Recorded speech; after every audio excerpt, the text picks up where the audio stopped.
Juventus as well. The supporters gave them a standing ovation despite the fact they are out of the competition. Galatasaray through then to the next round where they'll face either Liverpool or Tottenham. Gab Marcotti is with us flying his Italian flag. Basically, Gab, damage done in the first leg. Is that kind of what we're saying from this, or are we saying Juventus fought hard?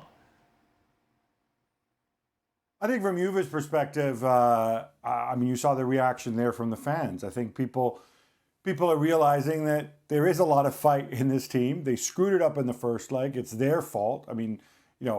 Getting a man sent off in both games, you can't do that. You will pay the price. But I think they showed enough fight back. They showed character. They played, 75 minutes down to 10 men, if you count the extra time. They certainly had more chances. We saw that more than five expected goals in this game. They hit the woodwork.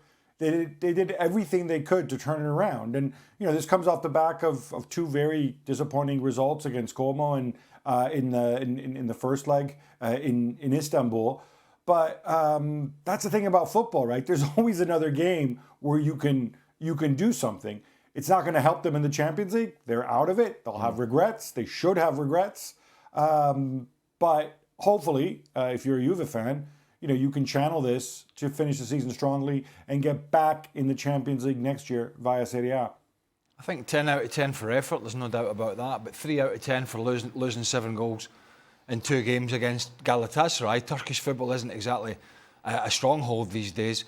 You've got Galatasaray and Fenerbahce, the 2 points between them at the top of the Turkish Superliga, and you've got Nottingham Forest, who can't buy a goal, going to Fenerbahce and beating them 3-0. So when you look at it from that perspective, yeah, the effort was great, but in terms of, had it been a proper Juventus side, and we know they've had their problems, and we know Spalletti's not been in there that long, but had it been a really, really strong Juventus side, I think they would have brushed a team like Galatasaray away. And dealt with them pretty easily, but it is not, and they paid the penalty for that. But in terms of tonight, a really, really brilliant effort, and I do feel that was a harsh call on Lloyd Kelly. I mean, unless you're coming down with 2 feet strapped together in a game with so much on the line, that was a big call, obviously, and one. You saw his reaction when he went off. To me, there was no intent in that. But the referee saw it differently. The more you see the leg going down the back of the player, while it is harsh, while Kelly's looking at the ball, it's difficult if you're the referee, once you send to VAR, not to say, man, that looks bad, it looks terrible, this is a red card. As it pertains to today's game, while I agree that Juventus' effort was outstanding and it was recognized and acknowledged by the fans, I would also say that when they scored the 3rd goal by Weston McKennie, and they had all the momentum, and Galatasaray were hanging on, even playing a man up, they were hanging on. They didn't know what to do. They were frozen by fear. Juventus did Galatasaray a favor by taking a step back. See, they got to the point to where they tied it up, and it felt like, well, job done. Well, job not done, because you would make it through 90 minutes, but now it's just tied.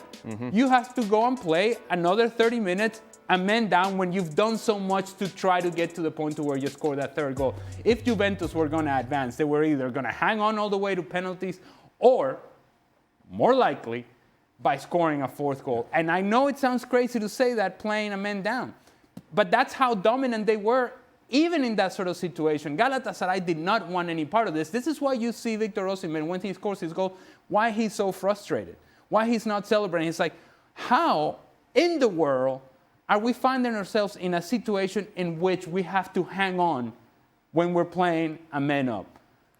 I think there was, I hate to call it like this, and I hate to describe it like this after the effort we've seen from Juventus, but there was a wasted opportunity in those last 10 minutes to really push and see if you could make it all the way back.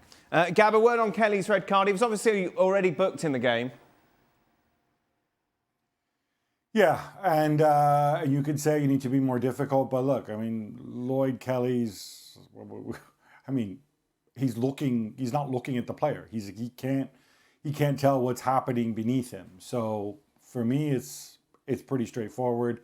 That yellow card was harsh, and and he should not have been sent off. And as to what Ali says, you have to 100% agree. They did create enough chances to win the game in the 90 minutes, hitting the post and whatnot. I think at that point, once you go into extra time, a man down, it gets really, really dicey, and I think that's going to be a huge regret for Juve. You take a look at the opponents that have knocked Juve out. What, since 2019? It's not exactly a list of who's who of Champions League football, Gab. No, it's not. And I think, although, Ajax do have a glorious past. And these are the issues. And, obviously in several of those, they had a certain Cristiano Ronaldo. But I think those circumstances are very, very different because, this Juve team are in a rebuilding phase. That team with Cristiano, which was 3 of those times that they were knocked out, that was a team that was supposed to go and win the Champions League or at least really challenge for it. I don't think you can argue here that they underestimated the opposition, even though it was Galatasaray. They just laid an egg in the first leg. Maybe even somehow psychologically forgot that without the away goals rule, it really is a first half and a second half, and you have to treat it like that.